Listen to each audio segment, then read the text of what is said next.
Hi, today we're going to talk a little bit about the money skills activity badge for the Beavers section.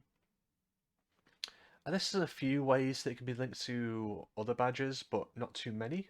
This is one of the newer activity badges in all of Scouting currently at time of recording.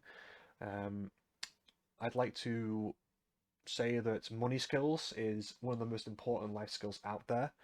It's one that's never taught in schools for some reason, and being able to manage your money properly is one of the main ways that people can pull themselves out of bad situations in life and sort of better their positions and things.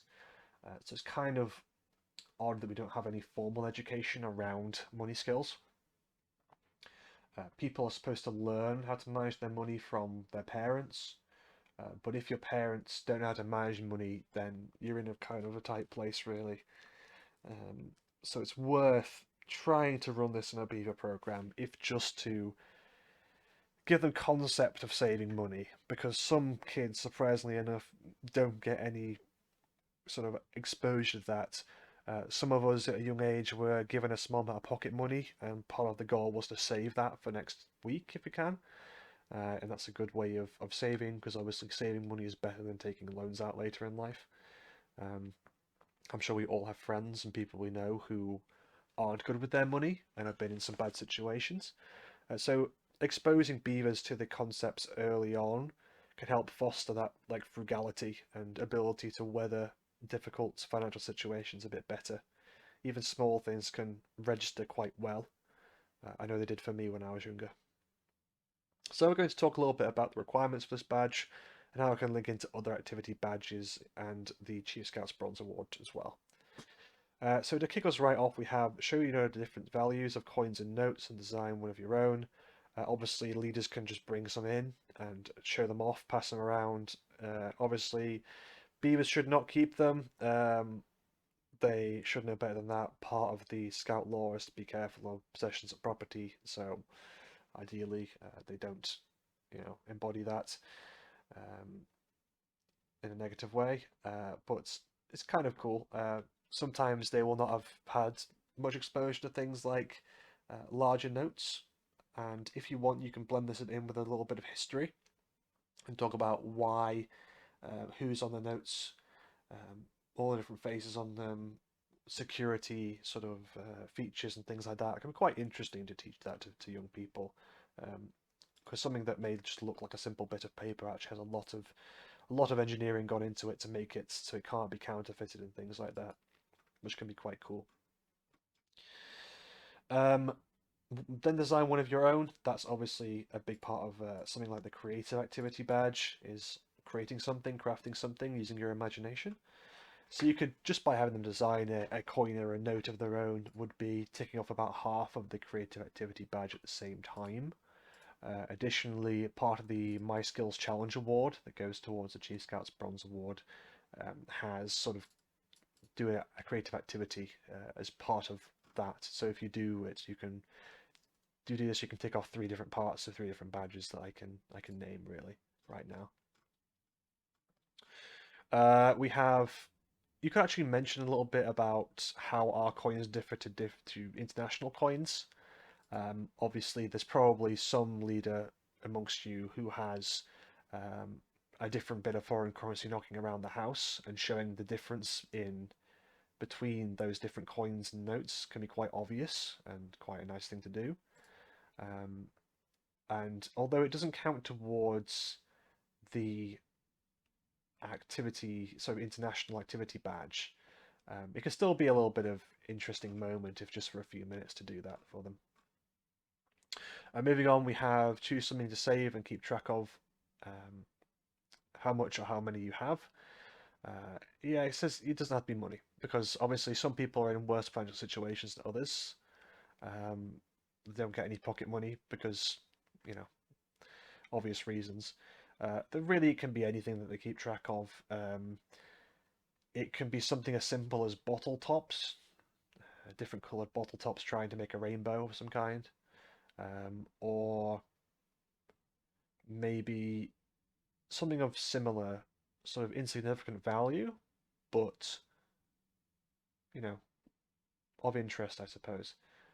Ironically enough, scout badges could actually count for this too. In case you aren't aware of POR and things like that, camp badges, while they can't really be put in uniform, they can be collected and put on a blanket. So if they have ever been on a district camp or a group camp and they've received a blanket badge for that, then you can count that pretty much as them starting to collect something, especially if they've been in squirrels or they intend to go up to cubs. I would say this is pretty much an automatic tick, really, especially given there's no time requirement on this, unlike is the case with a number of other activity badges in Beavers, which have 4 or 6 weeks sort of minimum to tick this kind of stuff off. There's no links to other badges really here that we can think of. Books might be one of them, but that's not really collecting and saving. Ironically enough, there is a collector activity badge where if they're keeping a collection of something over 6 weeks, it would actually count towards that collector activity badge. And if at the end of the 6 weeks they then show off what they've been keeping track of and sort of saving, then they can tick off that entire badge and get the collector activity badge for free pretty much. So maybe worth not doing money and doing um, something that's a little bit more universal that could also count towards that collector activity badge too.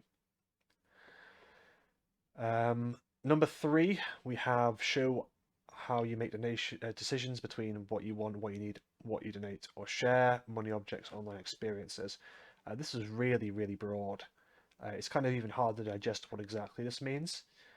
But essentially, this is about deciding whether things are optional and things that you'd like, or things that are essential, which is a big part of financial management. There's a difference between food and sort of rent and heating your house and stuff like that, and going out with friends and things like that, which is more what you want. What you donate and share, again, is something to add in there. But this is more about showing how you make those decisions. So I'd go ahead and sort of make perhaps a table or ask them to make a table in groups about examples of things that you'd like to have, things that you absolutely must have, and things that you don't need, which would be, what you donate and share, really. Um, so that would be, although, donating and sharing, sometimes essential things need to be shared or donated to people. So maybe you can put a twist on things there. Um, how this links to other badges isn't particularly clear. I don't see many other links in this. Maybe you could give this kind of thing that sort of as a new skill, you could call this, although that'd be debatable if it really was be a new skill. This is kind of very simple mental arithmetic to do. If you would like to class it as a new skill, then go ahead and tick that off on the My Skills activity challenge badge. Um, but it's really up to you what you think on that one. Finally, we have choose a creative way to explain the history of money and the different ways we spend money today. Um, it's interesting how it says creative way. This could be a performance or something that's been crafted or constructed, a bit of art perhaps, something like that. You could even link this into the photographer badge and perhaps um, take pictures of different bits of money and find photos of um, or make photos of things that are in the community that was built or made using past currencies. If you've got particularly old monuments, that's quite a stretch, but you could try and do something like that, a little bit out of the box. You could potentially link this a little bit in with things like the Global Issues activity badge, potentially, about why we spend money today on fair trade products and things like that. The different ways is probably insinuating things like credit cards and debit cards over the barter system before there was currency, where you just traded, a rabbit pelt for a fox pelt or something, um, as a system of sort of currency back then. Unfortunately, I can't really give you many other bits of advice here as to how to link this into other badges. Um, Really, you could potentially engage with this in a national aspect and sort of talk about how Scottish money differs to English money, things like that, which would count as part of the My World Challenge Award. Um, but beyond this, it's kind of hard to see how this links into other things. Obviously, finding out facts about history of money would count as new facts to learn, which would be part of the My Skills Challenge Award, the part where you have to learn new skills and new facts about things. That's about everything I have, though, for money skills. Hopefully that's been useful. Have a great day. Bye bye.